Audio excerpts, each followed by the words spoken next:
The greatest Creator's judgment of humanity occurs at all times and in all places. Xiefeng. All major religions mention Judgment Day, or the judgment by the King of Hell in the netherworld. However, after exploring the 36-dimensional spaces, I haven't discovered a designated place for judgment. The greatest Creator has never assigned a fixed date for a collective or individual judgment of humanity. So, how did this notion of a judgment day originate? One reason could be a mistaken understanding of divine teachings. Those who recorded the words of gods or Buddhas might have misinterpreted the meanings or added their own cleverness and wisdom when translating the divine words.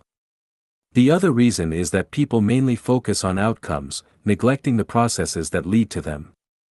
People see death as life's conclusion, ignoring the process itself. Consequently, they believe that death marks life's end, and after death, souls face a final judgment. Such beliefs are erroneous. The concept of Judgment Day blasphemes the greatest Creator, confuses humanity, and exacerbates life's hardships and misfortunes. It's a kind of magical power, a spell, a barrier and hindrance placed within human consciousness.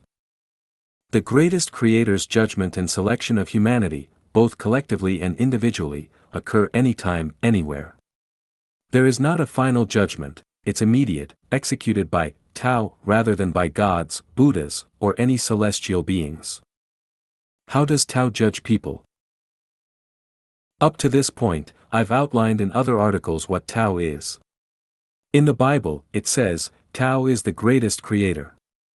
However, there's a meaning not yet revealed, the greatest Creator is not Tao. Tao is the greatest Creator. The greatest Creator is not Tao. How to understand this? Mao Zedong thought is Mao Zedong, but Mao Zedong is not Mao Zedong thought. Wang Mazi's consciousness is Wang Mazi, but Wang Mazi is not consciousness. China's laws represent China, but China is not its laws. Tao manifests itself in nature, means Tao follows the will of the greatest Creator. The will of the greatest Creator corresponds to the spirit of the greatest Creator. Tao and the spirit of the greatest Creator are synonymous. Although the meaning of Tao is vast and profound, in this context, Tao is specifically defined as the spiritual law that upholds the orderly functioning of the universe and the cycle of life. Although the Diamond Sutra may not explicitly expound on the concept of Tao, those of superior wisdom who comprehend the sutra would undoubtedly understand that what Shakyamuni Buddha repeatedly elucidates is essentially Tao. All phenomena are illusory. The Dharma cannot be grasped, expressed, nor is it truly Dharma or non-Dharma. What is referred to as the Buddha's Dharma is, in reality, not the Buddha's Dharma. The Dharma is neither real nor unreal. The Dharma is equality, without high or low. Regarding the Dharma, there is no notion of extinction. That which is referred to as the appearance of the Dharma is, in fact, not the appearance of the Dharma, this is called the appearance of the Dharma. All sages are differentiated by the Dharma of non-attachment. If we purely understand Tao as the greatest Creator's law, it might lead us to liken the greatest Creator's law to the country's laws. It's easy to regard the greatest Creator's law as dead dogma. The laws of the greatest Creator, Tao, cannot be fully explained in words. Why? Because the greatest Creator's law is spiritual, alive. Laozi and Buddha earnestly imparted to us this layer of meaning regarding Tao. Now we understand, Tao is the spiritual law that sustains the orderly operation of the universe and the cycle of life. So, let's see how Tao judge humanity, both collectively and individually, at any time, in any place. When Chinese people cook, it's inevitable that frying and cooking will lead to the accumulation of grease around the kitchen walls and ceilings. We have to ask whether this layer of grease formed all at once or gradually built up with each instance of frying and cooking. Look inside a smoker's teeth, they turn dark due to smoking. When did this discoloration occur? Not after one cigarette, right? It's the accumulation of repeated smoking. When someone suffers a sudden heart attack or stroke, is it caused by a single instance of low vitality or inadequate blood supply, or an immediate surge of heart fire? Unlikely. Was the sudden earthquake in Tangshan the result of a single tectonic shift? Does the emergence of a dust storm result merely from pulling out a few blades of grass or cutting down a few trees?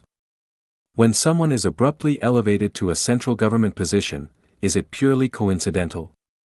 When someone unexpectedly gets a chance to study abroad, is it solely an opportunity? When someone dies in a car accident, is it just misfortune? Aren't there accumulations of various factors behind these events? 10 years to nurture trees, 100 years to cultivate individuals, gathering streams to form rivers, accumulating grievances to lead to disasters.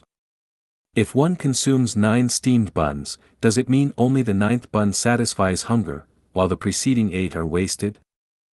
Is poverty the fault of the heavens? Does it not have its own causes and consequences? Is it unfairness of the greatest creator? When a billionaire is suddenly assassinated, does it lack causes and consequences? Is it the injustice of the heavens? Without the accumulation of quantity, there can be no qualitative transformation. Without personal effort and dedication, there can be no happy life. Without profound contemplation, wisdom is unattainable. Without the manifestation of love, the Spirit will not descend. Without spiritual living, one can never enter the higher realms of life. Enumerating the above simple truths, I want to illustrate that the judgment of Tao on humanity, punishment and reward, is happening at all times and everywhere. When thirsty, drink some water to solve the problem immediately. When in need to urinate, release it promptly to make the body comfortable right away. In an instant, there is eternity. Understanding that the judgment of Tao, reward and punishment, is immediate, accurate, impartial, and intangible, a life of wisdom should be lived like this, regardless of the circumstances, rich or poor, influential or powerless, renowned or scorned by others. The key is to pay attention to one's next action. Avoid punishments from Tao and strive to receive rewards.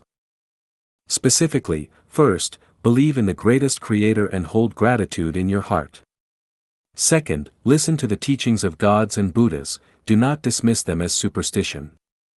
The teachings of gods and Buddhas are treasures of wisdom and the guidebook of life, absolutely devoid of any malice. When tempted to engage in corruption, remember that Tao is present. Tao wields a knife in one hand and holds the gem of life in the other. If you engage in corruption, the knife will be at your throat.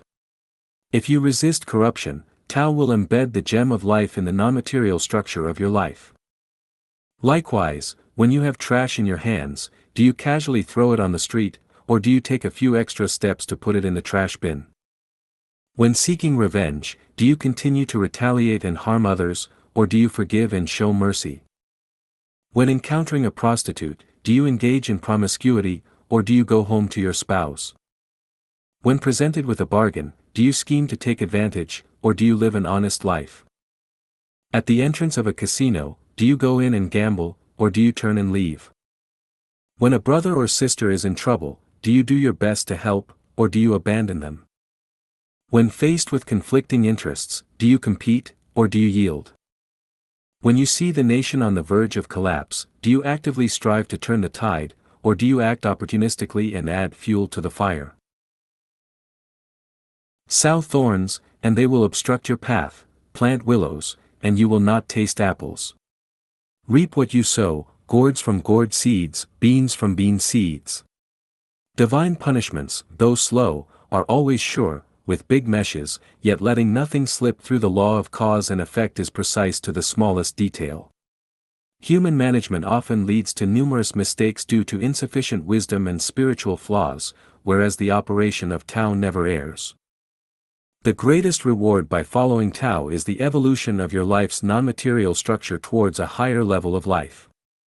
Understanding this principle, even if someone were to offer us all the treasures in the world, we would remain unmoved. Ascending to this level of life allows one to act effortlessly and tread the path of life smoothly. Tao is judging us at all times and in all places. Let us follow Tao.